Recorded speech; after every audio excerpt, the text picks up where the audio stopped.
Em nome do Pai, do Filho e do Espírito Santo. Amém. Seja muito bem-vindo a mais esse vídeo da nossa caminhada bíblica. Estamos aqui no 14º vídeo e iremos hoje começar um novo bloco dentro do Evangelho de São Mateus, pegando o finzinho do capítulo 13 e o capítulo 14. Não? A partir desse capítulo, Jesus começa... A gente vai ver que no final do capítulo 13, Jesus vai ser rejeitado pelos seus, rejeitado na sua terra natal, rejeitado no seu lugar, e por causa disso, então, ele sai dali para inaugurar esse capítulo que vai chamar de começar uma nova comunidade. Então, esse bloco que nós vamos começar hoje é o bloco do sermão da comunidade. É como se agora ele estivesse instruindo os seus, formando a sua comunidade, formando os seus apóstolos, direcionando um pouco mais, fazendo algumas coisas mais diretas a eles também. Enfim, a gente vai conseguir acompanhar tudo isso. É um capítulo, é um processo não tão grande, tá bom? Um processo não tão grande, mas repito, nós vamos pegar o finalzinho do capítulo 13, que é quando começa então esse novo bloco, e todo o capítulo 14. Então, pega sua Bíblia aí e vamos comigo olhar os elementos desse bloco de hoje, tá bom?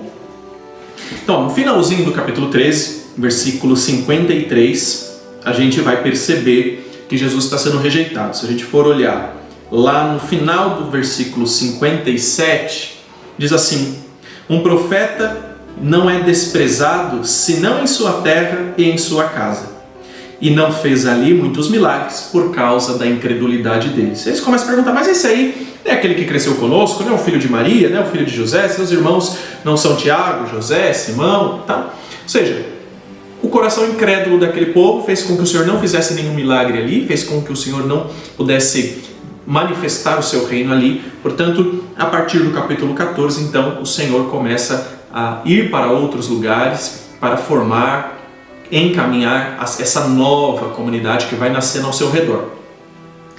No início do capítulo 14, nós vemos uma coisa um pouco à parte nesse sentido, não? Porque a gente viu João Batista lá no início, o batismo do Senhor e tudo mais. Nós vimos fala sobre a pessoa de João Batista até no ensino entremeio, porém aqui nós vamos ver a morte de João Batista naquela ocasião bastante particular. Não? Herodes está dando uma festa por ocasião do seu aniversário, e a filha de Herodíades dançou diante de todos e agradou tanto Herodes que ele prometeu como juramento dar tudo o que ela pedisse. Ela então vai até a mãe fala para a filha pede a cabeça de João Batista, e Herodes então, para não passar vergonha no meio de seus convidados, mata João Batista, degola João Batista e apresenta então a cabeça dele a elas. Não? Aqui nós vemos a morte de João Batista. Isso entristece Herodes, porque por mais que João Batista denunciasse alguns erros de Herodes gostava bastante de João Batista. Depois, no versículo 13, a gente vai ver a multiplicação dos pães, uma passagem tão conhecida nossa, não?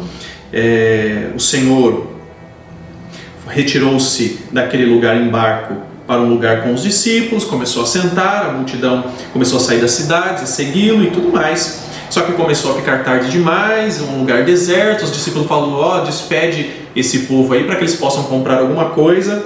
E Jesus fala: eles não precisam ir embora, dai-lhes vós mesmos de comer. Aí eles dizem: olha, mas a gente só tem 5 pães e 2 peixes. O Senhor então dá graças, faz a multiplicação acontecer, todos ficam saciados e ainda recolhem 12 cestos cheios.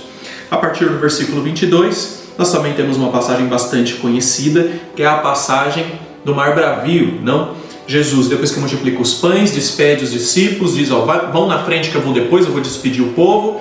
Os discípulos vão na frente no barco e o mar fica agitado, é de noite, eles começam a ficar com medo. Jesus então vai em direção a eles andando pelas águas. Pedro avista, eles pensam que é um fantasma, mas Pedro então diz: se és tu, Senhor, se é você, me faz andar pelas águas também. E Jesus diz: vem. Pedro começa a andar pelas águas, mas começa a ficar com medo, começa a afundar. Jesus então pega de volta e vai dizer: homem fraco na fé, por que duvidastes? E eles então começam a reconhecer, se a gente for ver no finalzinho desse ponto, no versículo 36, os que estavam no barco ajoelharam-se diante dele, dizendo: verdadeiramente tu és o Filho de Deus.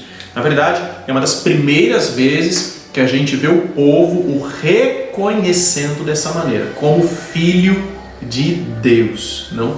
É uma das primeiras manifestações de fé, mas aqui ainda não diz quem é que está fazendo essa manifestação. Diz que todos eles, aqueles que estavam no barco, se ajoelham e dizem isso. Digo isso porque daqui a pouco a gente vai ver manifestações de fé muito pontuais, de pessoas muito pontuais. Mas aqui a gente já vê essa questão que a comunidade já começa a perceber então que ele é o Messias, de que ele é o Filho de Deus.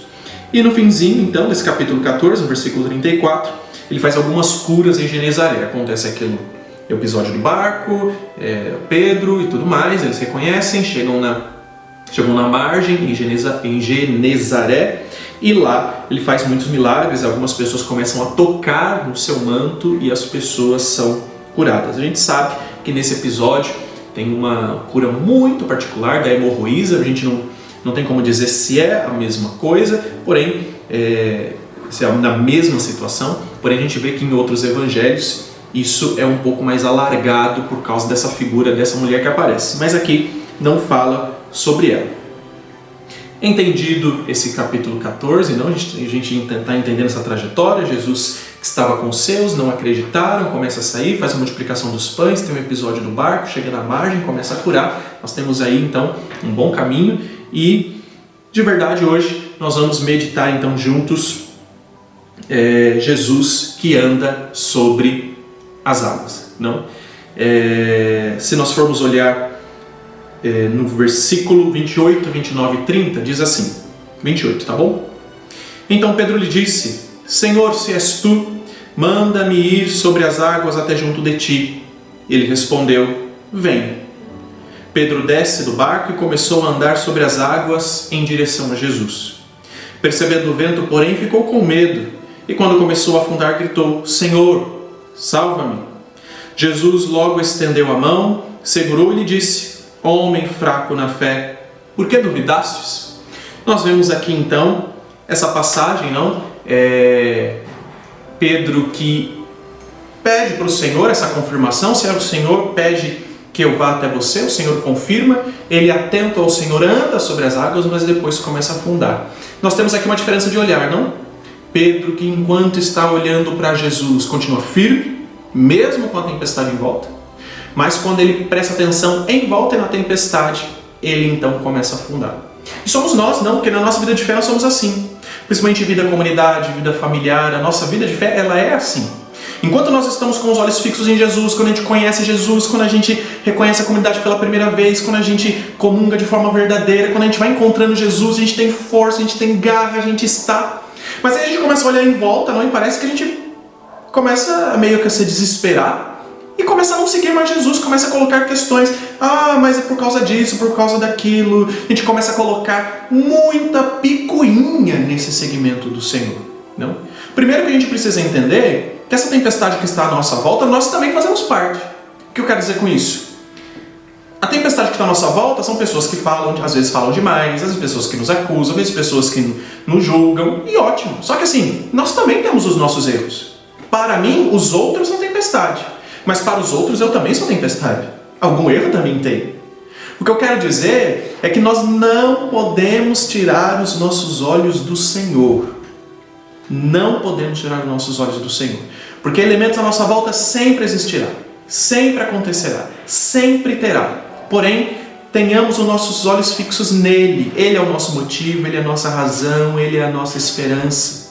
Mesmo em meio à tempestade, mesmo em meio a falas, mesmo em meio a situações, mesmo em meio às angústias, mesmo em meio a pessoas dizendo isso, aquilo. Não, eu sei que é difícil, nós somos seres humanos, mas assim, precisamos manter os nossos olhos fixos no Senhor, porque Ele é a nossa razão, Ele é o nosso motivo. Portanto, se estivermos com Ele, nós caminharemos ainda sobre as águas, ainda sobre as ondas, no meio da tempestade, nós manteremos a nossa fé firme e iremos em direção a Ele, para encontrarmos com Ele, estarmos com Ele, vivermos com Ele, enfim.